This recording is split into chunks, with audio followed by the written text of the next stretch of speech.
शिव जी की बनी रहे आप पर छाया, पलट दे जो आपकी किस्मत की काया। मिले आपको वो सब अपनी जिंदगी में जो कभी किसी ने नहीं पाया। हर हर महादेव, ओम नमः शिवाय। प्यारे दर्शकों, आज हम इस वीडियो में बात करने वाले हैं मासिक शिवरात्रि व्रत कथा की। तो आपसे अनुरोध है, कथा को पूरा सुनिएगा। सच्ची निष्ठा और सच्ची भावना के साथ संपूर्ण कथा का अनुसरण करने से भक्त को सदैव अच्छा फल प्राप्त होता है, उसकी मनोकामना अवश्य पूर्ण होती है, व्रत का फल उसे अवश्य मिलता है। तो आपसे अनुरोध है, कथा को संपूर्ण सुनिएगा। तो आइए भक्तों, शुरू करते हैं। आप यदि हमारे चैनल पर नए हैं तो वीडियो को लाइक शेयर अवश्य करें, साथ ही चैनल सब्सक्राइब करें। आपका बहुत धन्यवाद होगा। आइए भक्तों, शुरू करते हैं। प्राचीन समय में चित्रभानु नामक एक शिकारी था। वह रोज जंगल में जाकर शिकार किया करता था। ऐसे में वह अपने परिवार का पालन पोषण किया करता था।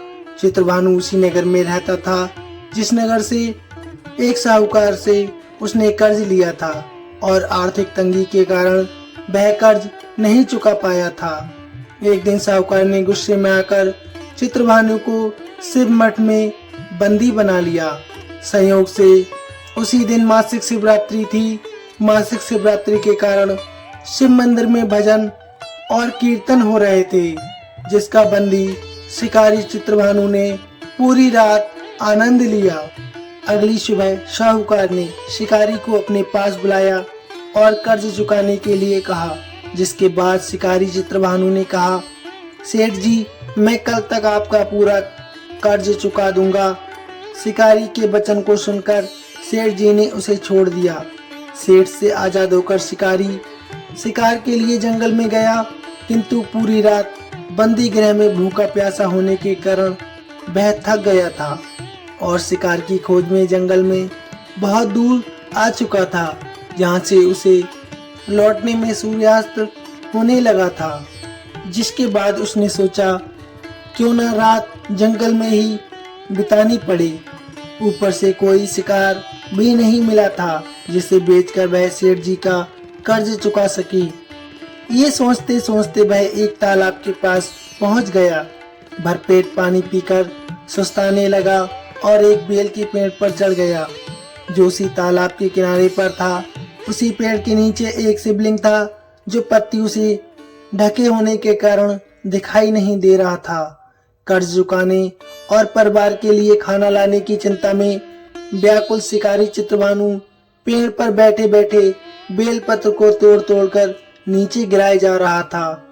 संयोगवश वे सभी बेलपत्र भगवान शिवलिंग पर गिर रहे थे। शिकारी चित्रभानु रात्रि से लेकर पूरे दिन भूखा प्यासा था, जिसके कारण उसका मासिक शिवरात्रि व्रत पूर्ण हो गया। कुछ समय बाद उस तालाब पर पानी पीने के लिए एक गर्भवती हिरनी वहां पर आई और पानी पीने लगी। हिरनी को देखकर शिकारी चित्रभानु ने अपने धनुष पर तीर चढ़ा लिया और छोड़ने लगा। तभी गर्भवती हिरनी बोली, रुक जाओ, मुझे मत मारो, मैं गर्भवती हूँ और तुम एक साथ दो जीवों की हत्या नहीं कर सकते, परंतु मैं जल्दी ही प्रसव करूंगी, जिसके बाद मैं तुम्हारे पास आ जाऊंगी, तब तुम मेरा शिकार कर लेना।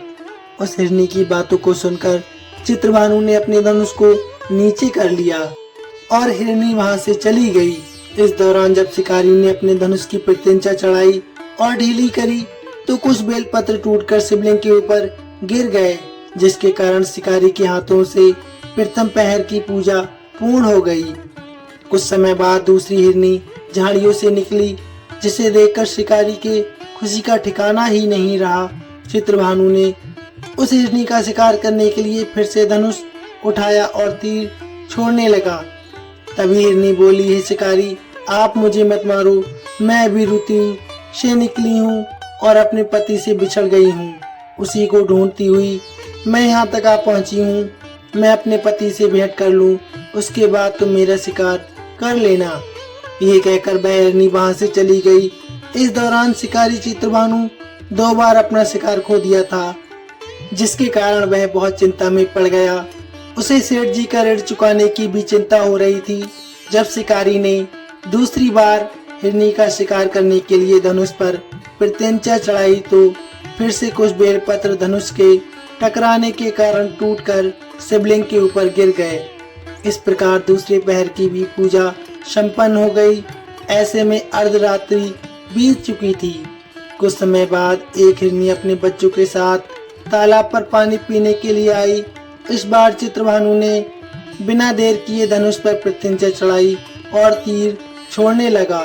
तभी वह हिरनी बोली, हे शिकारी, आप मुझे अभी मत मारो। यदि मैं मर गई तो मेरे बच्चे अनाथ हो जाएंगे। मैं इन बच्चों को इनके पिता के पास छोड़ कर आऊं, जिसके बाद तुम मेरा शिकार अवश्य कर लेना।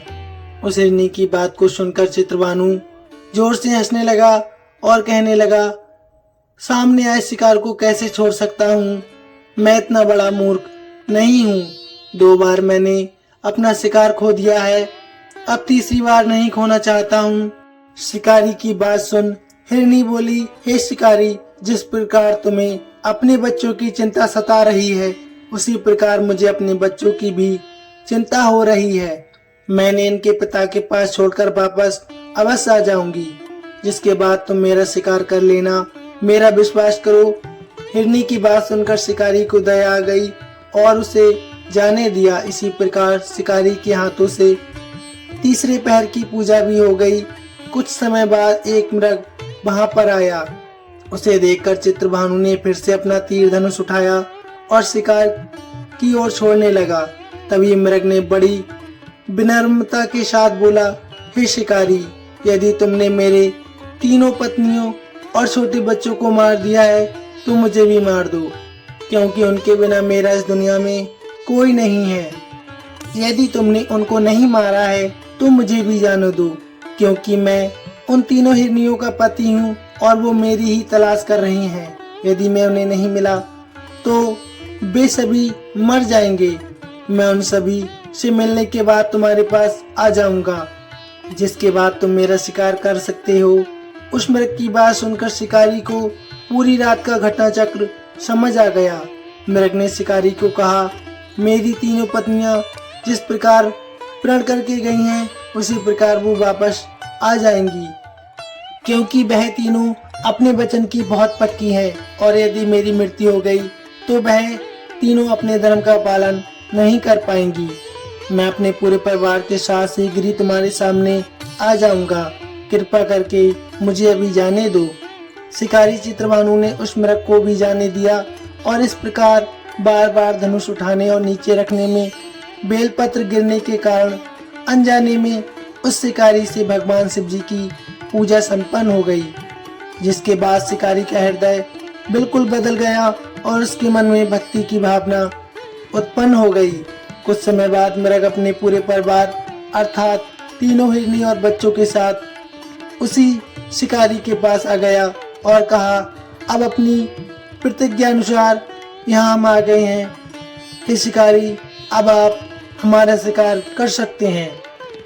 जंगल के पशुओं की सच्ची भावना को देखकर शिकारी चित्रभानु का हृदय पूरी तरह पिघल गया और उसी दिन से उसने शिकार करना छोड़ दिया। अगले दिन वह नगर लौटा और किसी और से उधार लेकर सेठ जी का ऋण उसने चुका दिया और स्वयं मेहनत मजदूरी करने लगा।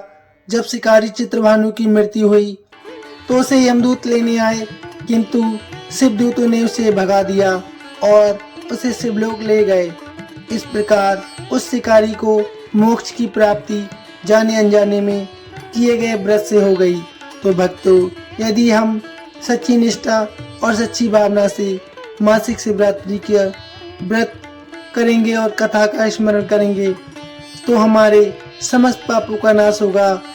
मरणोपरांत हमें भी मोक्ष की प्राप्ति होगी। तो भक्तों, प्रेम से बोलिए हर हर महादेव।